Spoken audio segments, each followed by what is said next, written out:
talking about one of the creative problems, the self-portrait. So remember, this portrait, I'm going to show you some examples, but this self-portrait doesn't have to be based on exactly what you look like. So first up, Robert Arneson. So here we have two Robert Arneson portraits, self-portraits, and of course in one he is more like what he probably looks like than in the other.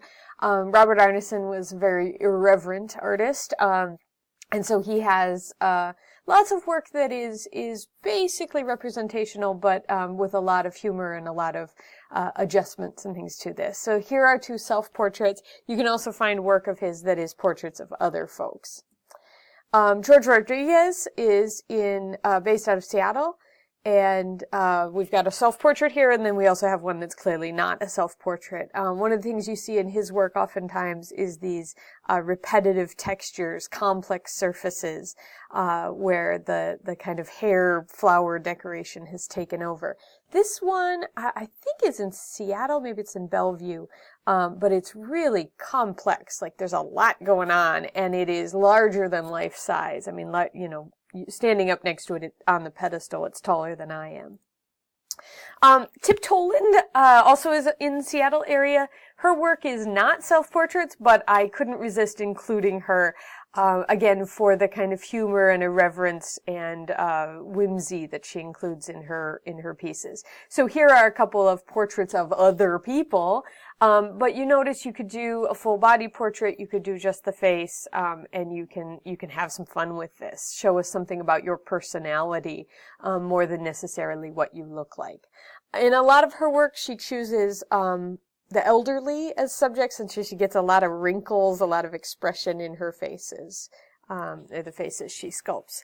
Akio Takamori, apparently we're in a dog kick today, but Akio Takamori's sculptures here are self-portraits, and you can see the head and the bodies are quite different, kind of like, excuse me, Robert Arneson's work. Other work by Akio Takamori is really not based entirely on body shapes and things like that, but you have these paintings that end up being on these kind of flattened sculptures. So you can look into his work more.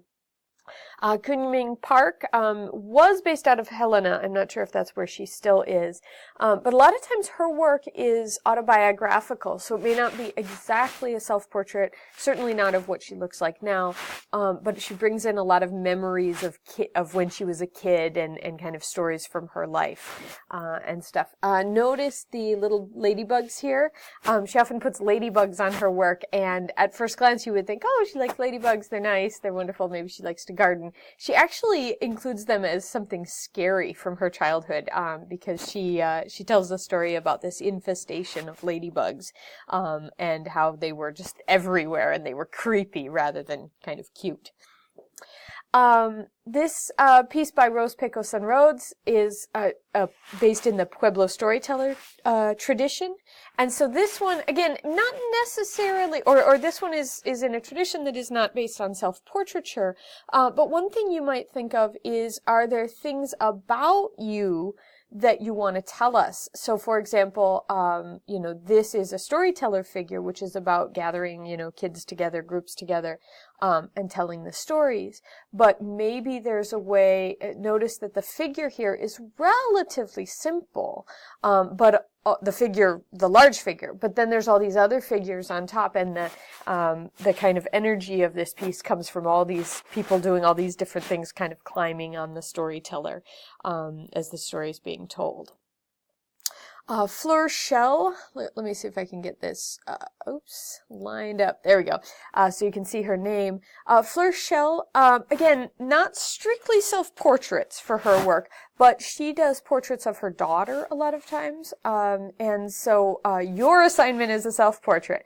But I want to include some artists where I don't, where we're stretching the options a little bit. So she often does these little figures, including, with mixed media and stuff like that, so the little magnifying glass is actually a piece of metal that's been added on later. I don't know about the shoelaces, whether they're ceramic or shoelaces.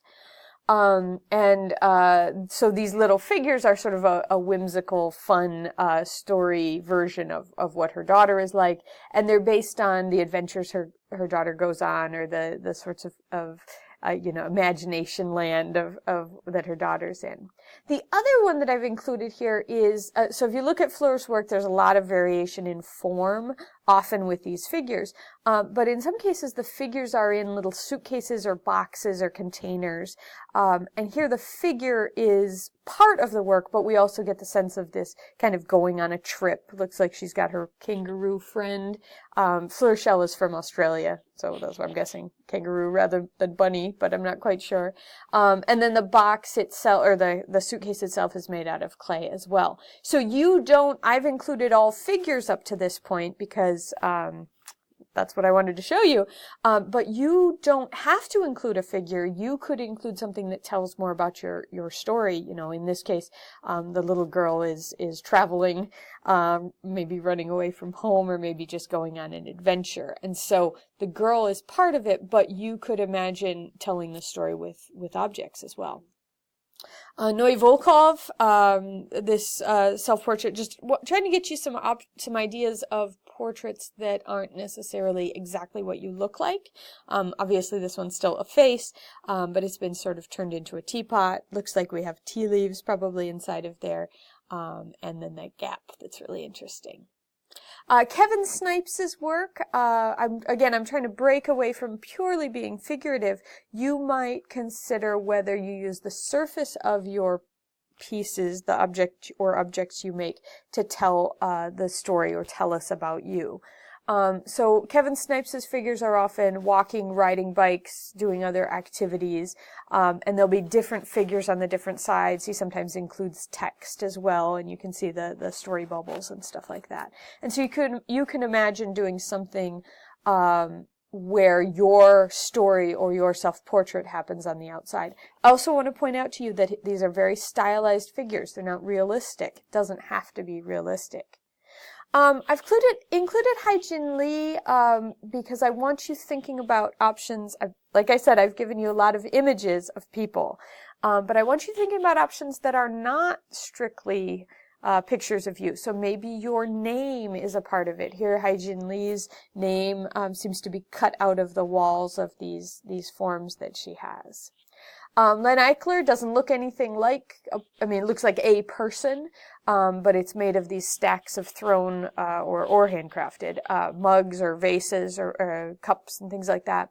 And it still gives us a sense of a person for someone who's a potter. This might be what they, how they represent themselves. And then I've included a couple more here, Roberta Laidman and Vern Funk. Again, just trying to get you to think it doesn't have to be representational. I have included, as your examples, many more people than, I'm not trying to suggest it has to be based on a person. It was hard to find abstract self-portraits, right? Because as I'm looking for images, if you look up self-portrait, you find a lot of pictures, sculptures of people. Vern Funk's here has a lot more going on the surface, and the surface is very abstracted. You can recognize the figure, but only parts of it are actually articulated, like the fingers, and then the face becomes fairly abstract, and then the drawings and things on there might tell about him or about his life or about whatever story he's telling. Roberta Laidman's I just tossed in. Think about, are there images, animals, shapes, colors that represent you? Is there, are you all about speed and energy and you rush from one thing to another? Maybe you make a sculpture that has a lot of movement but not a recognizable figure. There's a lot of options that you can take. Your self-portrait really doesn't have to be even as literal as the pieces I've shown here. All right, you'll see other examples in the other videos, and you might think about how those might reflect you or your personality as well.